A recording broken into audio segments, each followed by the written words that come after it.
What's up, y'all? Welcome back to another episode of the 3829 podcast. If you don't know by now, I am your host, Trey. Now, before we jump into it, make sure you hit that like, that comment, and that subscribe button, and be sure to turn on that notification bell so you never miss an upload. All right, so we about to jump into part two of the Pacers breakdown. And before we get too far into it, I just want to address the comments from last episode. Now, people were not too happy with me saying that Pascal Siakam could possibly get traded this season. Now, do I want to see Pascal Siakam get traded? No. But did we not see Luka Doncic get traded last season? And none of Dallas wanted to see Luka Doncic get traded. Right or wrong? They were calling for Nico Harris's job, right? Now, what I feel like this season could possibly parallel for Pascal Siakam is Isaiah Thomas with the Celtics. He had a really good season, but they cashed in while the value was at the highest. You get what I'm saying? If they would have waited another season, would they have got Kyrie Irving for Isaiah Thomas? Heck no. Now, why were they able to get such a good deal for Isaiah Thomas?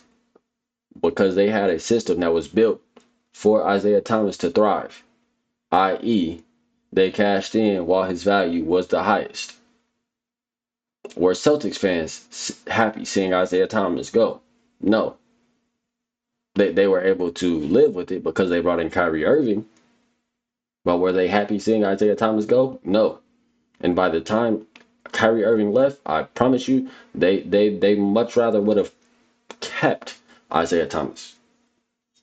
I'm almost willing to guarantee it. You get what I'm saying? So me saying that Pascal Siakam could get traded this year is not me saying I want Pascal Siakam to get traded. Not saying that Pascal Siakam should get traded, but with the way that the NBA has been over these past, couple years and the deals that we've seen and how we've seen that organizations aren't necessarily really loyal to players. And then you have the Pacers who just lost a player in Miles Turner the way that they did. That's all I'm saying. You have to factor all of this stuff in. Now, if Pascal Siakam get traded this season, I don't want to see it, but I told y'all so. Now let's get to the video. And before we get too far ahead, if my tone is sounded aggressive at all, not at all. I just wanted to, clarify that for anybody that was confused by that at all, you know. But to go ahead and started off, the next person I wanted to talk about on the Pacers breakdown was Bennedict Mathurin. Now, like I said about a few other guys, or everybody I talked about in the last video, I feel like Bennedict Mathurin is also set up to have a really big jump this season. Obviously, he did not start any games in the playoffs last year. So that's one question that I have. What role will we see from Ben Mathurin next year? I feel like maturity is a question for him. So it's not a guy that I would instantly make a number two right alongside Pascal Siakam because we know that he can make big plays. But like I said, maturity is an issue. Think back to the Cleveland series that we seen last year where he's getting into it with DeAndre Hunter. Did he make some big defensive plays in that series? Yes. Did he play really good in that series? Yes. But we still need you to keep your head. And if we're going to look at you to be a leader of the team, we need to trust that you will lead this team in the right direction and not lose your head. You get what I'm saying? So that's one question that I have for Bennedict Mathurin. Obviously, we know that he's a really athletic guy. We know that he can make big plays on the defensive side, but are we going to be able to depend on him in those clutch moments? And can we trust him to keep his head? Now, obviously, another thing that people will point out is, those big free throws that he missed in the finals. Bennedict Mathurin is a really good career free throw shooter, so that is something that kind of worries me. Now, honestly, it's the first time that he's been put in that situation at this level. So, do I think that is something that'll be a trait for him? No. But it does, it is something that you put in the back of your mind. Can he handle big pressure situations? You get what I'm saying?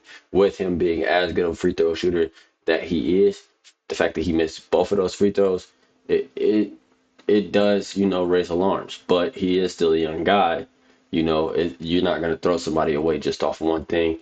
I just am really interested in to see what Rick Carlisle how he's going to use Ben Mathurin this next year, especially considering that you do still have the Aaron Nesmith. So what lineup do you throw out there? Are we going to see like a Nembhard, Mather and Neesmith all on the same floor in the starting lineup together, or does one of them still come off the bench? Would that still be Matherin? Like, what lineup do we see next year? And I feel like when we finally do see what the lineups are, I say by the first second month of the year, we'll kind of see what the organization is looking for developmentally for all of these guys. You get what I'm saying? But that's pretty much what I have for Benedict Matherin. I think that he definitely can take a step this year, but it's what the organization thinks he'll be able to do, along with how much he can mature this offseason, as well as if the Pacers are making a push in those late game situations, will we be able to depend on Matherin? Like I said, it's just one situation. I think that he can be a big moment guy, but that is something that you do have to think about. You get what I'm saying? Pacers probably will be in a lot of close games this year, and we won't have Big Shot Halliburton to knock them down. So we're going to need somebody else to take those shots, or at least keep us in a position to stay ahead. You get what I'm saying? So we're not losing games, and we need to see if Benedict Matherin can be that guy. Oh, wait, before I get on to the next guy, I did just want to also throw in Benedict Matherin. If he is a consistent starter this year, and if he does mature the way that I believe that he will, not necessarily mature, but develop the way that I believe that he can this upcoming season, with the new format of the All-Star game, I do possibly believe that he could be a World All-Star player with the USA versus World format, just depending on the type of step that he takes this offseason. That is one note I wanted to add in for Benedict Mathurin that I did forget. And he could possibly also be a most improved player candidate. But moving on to the next guy. Okay, now the next guy I wanted to talk about is Aaron Nesmith. Now, again, this is kind of the questions I have, and it's going to be answered not by the players themselves, but more so about Rick Carlisle and coaching. What will Aaron Nesmith's role be as well? You get what I'm saying? Because we're kind of in a situation where it's like Nemhart, I mean not Nemhart, Matherin or Neesmith, and that's pretty much what the decision that we had to make last playoffs.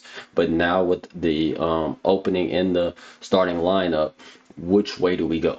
Do we go a guy like Ben Shepherd to the starting lineup, or do we move Benedict Matherin to the starting lineup? And that's something that we'll see. Am I saying that Ben Shepherd is better than Benedict Matherin? No.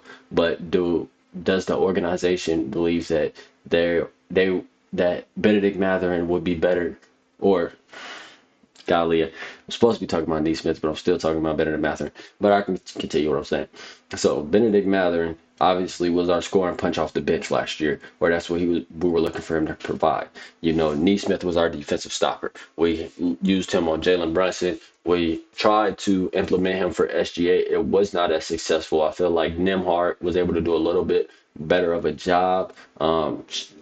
Had a less of a struggle with fouling when it came to SGA than Nesmith did. But as we know, Nesmith is a big shot taker and maker. We seen game one against the Knicks. And Nesmith can knock down some threes. You get what I'm saying? Now, the one thing that Nesmith isn't the greatest at is creating for himself. But the Pacers system that we run does allow him to maximize his scoring threat. You get what I'm saying? We don't just sit him in a corner and make him stand there. No, we have him moving like a Stephen Curry or a Klay Thompson. I'm not saying that he shoots as well as those guys or he has the skills of those guys, but I'm saying that that's the schemes that when we need Nesmith to get a bucket, those are the type of plays that we run. We have him running around screens, getting open for that shot, like you seen in game one. But that's really what my questions are for Nesmith this year.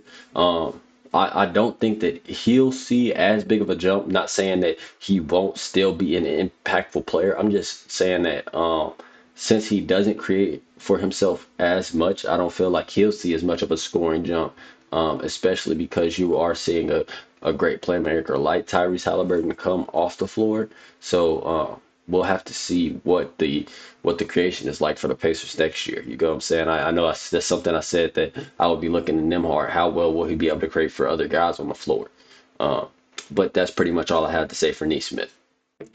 Now, the last guy I wanted to talk about today, man, this is a guy that going into the postseason, was one of my favorite Pacer players. Now, once we got to the postseason, he irritated me a little bit. He irritated. I'm not even a little bit, quite a bit. It was Miles Turner that irritated me the most, and he was right under it. Well, after after round two, Miles Turner irritated me the most. Then it was this guy, and that was Obi Toppin. Not saying that he didn't make some big plays for us, but he just had some boneheaded turnovers. It was just like it felt like sometimes that every time he got the ball, he was turning it over. And obviously, that's not really what was happening. But it was just like some of the stuff was just like it was head scratching. Now, that could have been the moment. You get what I'm saying? But do I think that Obi Toppin's a bad player? Not at all. I think very highly of Obi Toppin. I think that he's a sneakily good. Like he will surprise you how good he can shoot the ball. And I think I want to see him in a small ball lineup along with Pascal Siakam in the starting lineup. I think that would be successful. I really do. I think that Obi Toppin's athleticism can make up for any weaknesses that we could possibly see from that lineup, as far as size.